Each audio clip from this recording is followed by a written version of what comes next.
In April 2008, myself and the trio debuted on Later with Jules Holland, the live music flagship of the BBC. We were on the crest of a wave. Our second album was just out, and we were enjoying a lot of positive attention from press and public. Indeed, our appearance on the show galvanised that momentum. MySpace was the optimum social media platform, and I vividly remember watching the pre-recorded show on the Friday night while sitting by my computer, logged into MySpace and preening as our numbers of followers multiplied in real time. Conversely, on a personal level, that appearance came at the end of one of the most difficult 3 months of my life.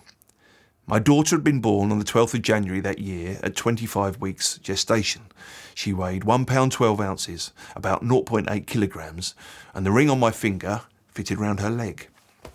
That 3 months up until that point, when we got her home, was, as those people who've lived through such things will know, dramatically checkered, mostly traumatic and utterly exhausting. Especially when you already have a child at home to look after, as we did in my son. Anyhow, that appearance on Later with Jules was the first time I'd made any appearance in public or otherwise that wasn't either in the natal ward or in a car driving up and down the country chasing my wife and daughter around from hospital to hospital. So I guess I was slightly hysterical when I appeared on that show, euphoric that life had returned, my daughter was relatively safe at home, and that music was once again injecting positivity into my existence. Perhaps you can even see it on my face in the video of my performance. I posted a copy of the performance on YouTube about a week later and enjoyed reading the positive comments about our chemistry and our music, etc. Then, predictably, came a very memorable and negative comment from one person. It was one of two negative comments that really stuck in my head from that decade that I gave quite a lot of airtime to. I constructed a little look for myself during that time, which included DM boots, braces, t-shirt and a scarf. The scarf was something that I always wore in some form or another, so obviously I wore it on Later with Jules to underline the brand, as it were. The aforementioned comment came in response to that and was brilliantly succinct. Amidst all the lovely warm comments from people, none of which stick in my mind now, came the two-word reproach, scarf's shit. It still makes me laugh to this day in its pithy put-down, though, like all the best jibes, it initially hurt me to the core. It did everything it was probably designed to do. It made me feel utterly foolish in my fashion choice and made me chastise myself for allowing a piece of clothing to upstage my music, because now, due to this skillful bit of pith, I was entirely focused on my neckwear. I couldn't watch the video anymore. Short of putting me in the stocks and throwing fruit at my face, I couldn't imagine myself being any more humiliated.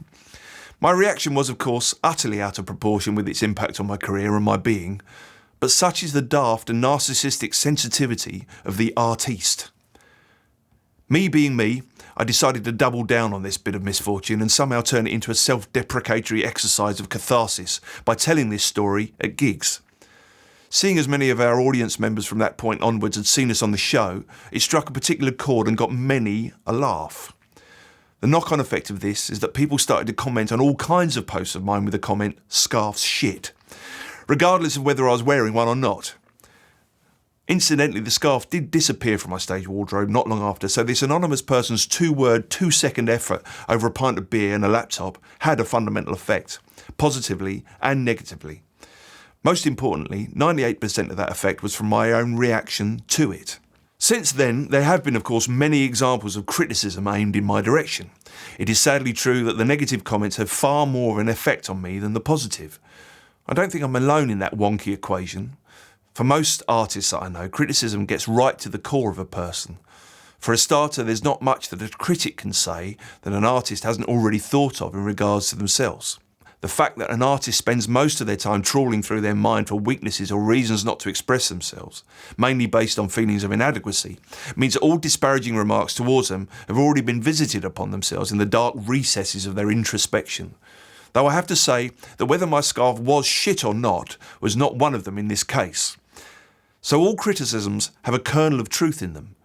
Maybe the critic is motivated in many cases by a notion that a given artist has gotten a few ideas above their station and needs bringing down to earth. For most artists that I know, any bravado is closely followed by a few metaphorical tears backstage. Whether it is because I now have a few years under my belt, or because my skin has got thicker, I'm less affected by random public criticisms. I'm able to see it much more objectively. It still affects me, but but it stays with me for a lot less time, and I'm comfortable in the knowledge that my music isn't for everyone. My relationship with criticism has changed over the years. I can appreciate the positive responses to my music much more. Someone commented just yesterday on our new single with the phrase, elevator music. Well, it isn't elevator music. I know the complexities that sit under our melodies. I know that our music over this new album, for example, covers a lot of ground, complex and simplistic. Sometimes it's just about the melody. Sometimes it's just about the intense interplay between instruments. I like exploring both. So his comment was ignorant. But it takes me back to 2008, and I wouldn't think that. I'd think he was dead on. Just the other day, a distant associate debuted a play in London. She's in her early 20s and just starting out on her journey as a playwright. She'd received one negative comment amongst a host of positive comments and taken it totally to heart. It's both heartening and sad to see how universally criticism affects creative people. It is unlikely ever to change. Indeed, it is part and parcel of being creative. With that in mind, I wouldn't dream of demanding that people don't criticise art or insist on some protection for artists against negative commentary, though I would perhaps ask people to really think through their critiques. Perhaps there should be a new forum for criticising criticism. If there were to be such a place, I'd still have to applaud Scarf's shit for its succinct brilliance and economical wit, though I suspect it is by chance and not design. Kenneth Williams once said that a critic's job should be to convey passion and enthusiasm for the art form rather than just slating people's work. I think he has a point to some extent. It's very easy to just knock everything down rather than hone in on what makes something great and leave mediocre work to a silent demise. I guess that leads us back round to the old notion that any publicity is good publicity. I'm sure there's a good case to be made that a harsh comment is preferable to no response at all, though in the heat of the moment, I'd probably still opt for the latter.